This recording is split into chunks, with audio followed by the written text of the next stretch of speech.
The USS Enterprise CV-6, one of the most decorated and storied ships of World War II, played a crucial role in many of the pivotal battles of the Pacific theater. Known affectionately as the Big E, Enterprise earned its legendary status through its resilience, strategic significance, and the extraordinary courage of its crew. Early involvement and the Doolittle Raid.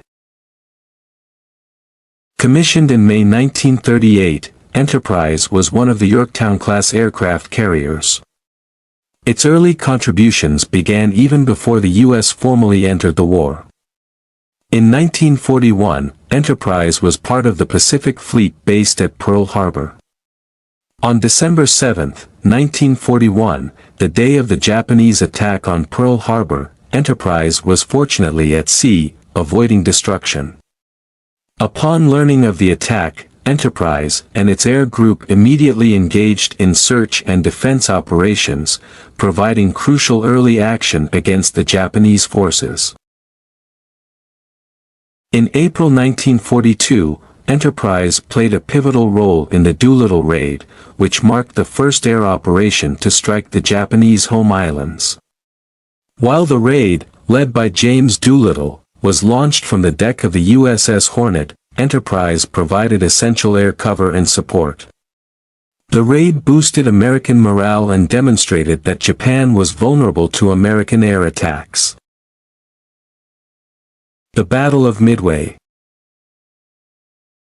Enterprise's most significant contribution came during the Battle of Midway in June 1942, a turning point in the Pacific War. The battle was a high-stakes conflict, with the Japanese aiming to eliminate the U.S. as a strategic power in the Pacific. Enterprise, along with the carriers Yorktown and Hornet, formed the core of the American task force. Under the command of Admiral Raymond A. Spruance, the U.S. forces executed a daring and brilliantly executed plan. Enterprise's dive bombers, led by Lieutenant Commander Wade McCluskey, played a crucial role in the destruction of 4 Japanese aircraft carriers, Akagi, Kaga, Soryu, and Hiryu. This decisive victory significantly weakened the Japanese carrier force and shifted the balance of power in the Pacific in favor of the Allies. Guadalcanal and the Solomon Islands Campaign. Following Midway, Enterprise continued to play a vital role in the Guadalcanal Campaign, one of the most grueling and strategically important campaigns of the Pacific theater. From August 1942 to February 1943, the battle for Guadalcanal was characterized by fierce ground fighting, naval battles, and air engagements. Enterprise supported the U.S. Marines on Guadalcanal by providing air cover, launching strikes against Japanese positions, and engaging enemy ships and aircraft. The carrier's presence was crucial during the naval battle of Guadalcanal in November 1942, where American naval forces repelled Japanese attempts to reinforce their troops on the island. Despite sustaining damage from enemy action, Enterprise continued to operate, showcasing its resilience and the determination of its crew. The Battle of the Eastern Solomons. In August 1942, Enterprise participated in the Battle of the Eastern Solomons. This engagement was part of the larger campaign to secure the Solomon Islands and prevent Japanese reinforcements from reaching Guadalcanal. Enterprise's aircraft were instrumental in sinking the Japanese light carrier Ryujo and damaging other enemy vessels. The battle demonstrated the evolving tactics of carrier warfare, with both sides learning valuable lessons about the use of air power and the importance of reconnaissance and coordination. Enterprise's ability to strike effectively and withstand damage solidified its reputation as a formidable force in the Pacific. Continued operations and battles. Throughout 1943 and 1944, Enterprise remained at the forefront of the Pacific Campaign. The carrier participated in the Gilbert and Marshall Islands campaign, providing critical support for amphibious assaults and engaging Japanese forces in the region. Enterprise's aircraft played a key role in the Battle of Tarawa in November 1943, supporting the successful but costly landing of U.S. Marines on the heavily fortified atoll. In June 1944, Enterprise took part in the Battle of the Philippine Sea, known as the Great Marianas Turkey Shoot, due to the overwhelming losses inflicted on Japanese aircraft. The battle effectively decimated Japanese naval air power and secured the Marianas Islands, providing a crucial base for future operations, including the strategic bombing of Japan. Enterprise's aircraft were also involved in the Battle of Leyte Gulf in October 1944, one of the largest naval battles in history.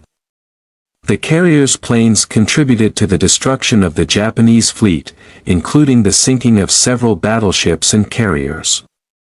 The battle ensured the liberation of the Philippines and further weakened Japanese naval capabilities. End of the war and post-war service. As the war progressed, Enterprise continued to participate in key operations, including the Iwo Jima and Okinawa campaigns. The carrier's air group supported the invasion forces with close air support and interdiction missions, playing a critical role in securing these strategically important islands. In April 1945, Enterprise was hit by a kamikaze attack off Okinawa, causing significant damage and casualties. Despite the damage, the carrier was able to return to action after repairs. This resilience exemplified the ship's nickname, the fightingest ship in the Navy. With the war in the Pacific drawing to a close, Enterprise was involved in the final operations against Japan, including airstrikes on the Japanese home islands. Following the Japanese surrender in August 1945, Enterprise participated in Operation Magic Carpet, helping to transport American servicemen back home.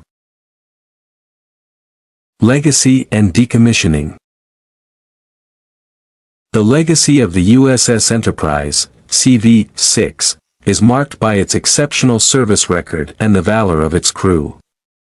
Over the course of World War II, Enterprise earned 20 battle stars, the most of any U.S. warship, and was awarded the Presidential Unit Citation and the Navy Unit Commendation. Enterprise's contributions were not only tactical but also symbolic. The ship's resilience in the face of adversity and its role in key victories bolstered American morale and demonstrated the effectiveness of carrier-based warfare. The Big E became a symbol of American determination and ingenuity. After the war, Enterprise was decommissioned in February 1947. Efforts to preserve the carrier as a museum ship were unsuccessful, and it was eventually sold for scrap in 1958. Despite this, the legacy of the USS Enterprise, CV-6, endures, with its name being carried forward by subsequent U.S. Navy vessels. Conclusion. The USS Enterprise, CV-6, was more than just a ship, it was a symbol of American perseverance and a critical asset in the Allied victory in the Pacific theater. Through its participation in major battles, from Midway to Leyte Gulf, and its support of crucial campaigns, Enterprise helped shape the course of World War II. The courage and dedication of its crew ensured that the Big E would be remembered as one of the greatest warships in naval history.